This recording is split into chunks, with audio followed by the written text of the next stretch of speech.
ada cerita, kisah seorang ulama besar di Mesir, namanya Syekh Muhammad Mutawalli Asy-Sya'rawi. Kalau tulis nama beliau ini banyak muncul di internet. Karangan buku beliau lebih 100 dan menghasilkan satu karya tafsir yang sampai hari ini sangat disukai, dan beliau berhasil dalam menyampaikan dakwah dengan bahasa yang mudah dan dengan sentuhan ke hati manusia, sehingga beliau diterima dengan sangat meluas sekali. Bukan hanya di negeri Mesir, beliau tinggal di Mesir, tetapi di negeri-negeri Arab, bahkan di tempat kita ini.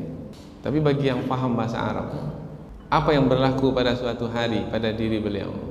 Beliau mendapat gelar kehormatan, dipanggil ke istana, kemudian diberi gelar kehormatan.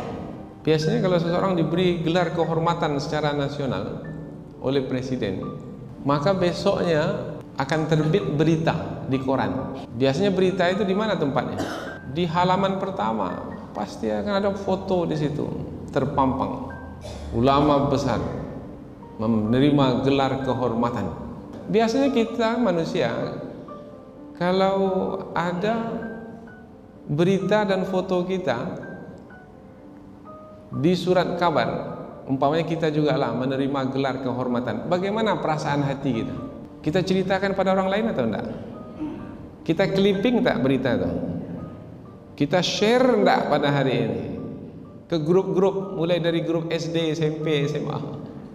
Itu memang sifat semula jadi manusia, memang dah seperti itulah keadaan manusia.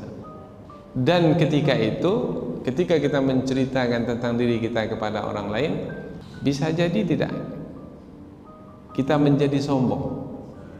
Oh, mudah sekali. Dan di situ celah syaitan masuk. Kalau sudah sombong, tercemari kerohanian kita. Nah, Syekh Muhammad Mutawalli ini pandai mensiasati. Pulang saja dari istana, diambilnya sapu, pengepel, ember, turun dari rumah, langsung pergi ke masjid, masjid yang ada depan rumah beliau, Masjid Husain. Beliau ini ulama besar, ngepel kamar mandi, WC masjid itu. Kalau ada ulama besar ngepel Masjid Ar-Rahman ini, macam mana kita lihat? Kita jumpa beliau mengepel lantai kamar mandi. Ustaz, mengapa Ustaz lakukan ini? Jangan Ustaz, biar saya saja. Tak rela jemaah, tapi beliau melakukannya dan dilihat oleh orang. Kemudian ketika ditanya, apa sebab? Kata beliau, tadi saya di istana, besok berita saya keluar dan saya akan dipuji di seantero negara ini.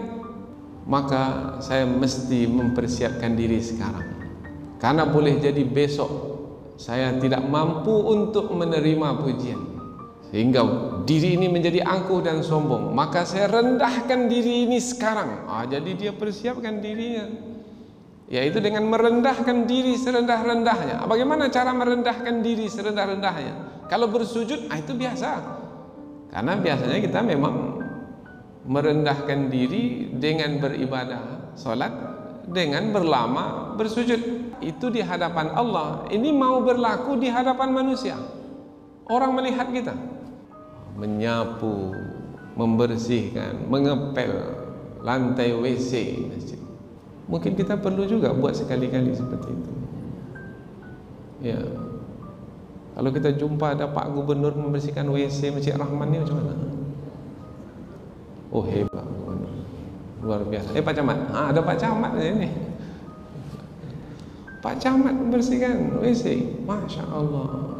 Kan dia bisa suruh orang-orang. Ini bukan kaitan dengan suruhan, bisa menyuruh. Menyuruh orang ramai pun bisa, menggaji orang pun bisa. Tapi persoalannya bukan di situ. Persoalannya itu di hati kita sendiri. Bagaimana merendahkan hati ini? Itu yang lebih penting. Maka beliau ingin merendahkan dirinya itu dengan membersihkan kamar mandi itu, sehingga besok ketika ia dipuji, disanjung orang, tidaklah pujian dan sanjungan itu membuatnya menjadi angkuh dan sombong.